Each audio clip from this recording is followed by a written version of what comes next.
शनिवार रविवारी कसबा बावड्यात चोऱ्या करून धुमाकूळ घालणाऱ्या चोरट्यास जेरबंद करण्यात स्थानिक गुन्हे अन्वेषणच्या पथकाला यश आले आहे। सागर भगवान रेणुसे वय 36 राहणार गोळीबार मैदान कसबा बावडा असे त्याचे नाव असून त्याच्याकडून चोरीचे 14 गुन्हे उघडकीस आले आहेत। चोरीतील 175 ग्रॅम सोन्याचे दागिने आणि 2 किलो 650 ग्रॅम चांदीच्या दागिन्यासह 20 लाख रुपयांचा मुद्देमाल पोलिसांनी जप्त केला आहे। याबाबत अधिक माहिती अशी की हवालदार पाणद येथील एका अपार्टमेंटच्या पार्किंगमध्ये दुचाकीतील पेट्रोल एक तरुण चोरत असल्याचे काही नागरिकांच्या निदर्शनास आले। मास्क आणि रुमालाने तोंड झाकलेल्या त्या तरुणास नागरिकांनी शनिवारी पहाटे रंगेहात पकडून बेदम चोप देत पोलिसांच्या ताब्यात दिले होते। त्याच्या चौकशीत कसबा बावडा परिसरातील 14 घरफोड्यांची उकल झाली।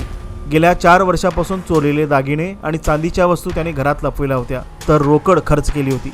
पोलिसांनी त्याच्याकडून सोन्या चांदीचे दागिने आणि वस्तू जप्त केल्या आहेत। कसबा बावड्यात एका बँकेत सफाईचे काम करणारा रेणुसे याच परिसरात घरफोड्या करीत होता। त्याच्याकडून आणखी काही गुन्ह्यांची उकल होण्याची शक्यता पोलिसांनी वर्तवली आहे।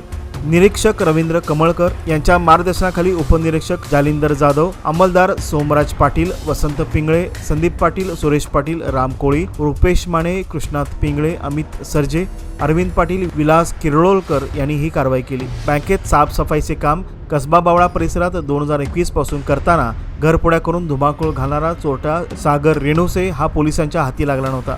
बँकेत साफसफाईचे काम करीत असल्याने सागर रेणुसे हा चोरीसाठी सुट्टीचा दिवस निवडत होता।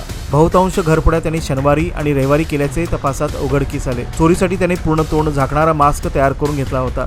कसबा बावड्यातील बंद घरे हेरून तो रात्रीच्या वेळी चोरी करून शिताफीने शेतातून पसार व्हायचा।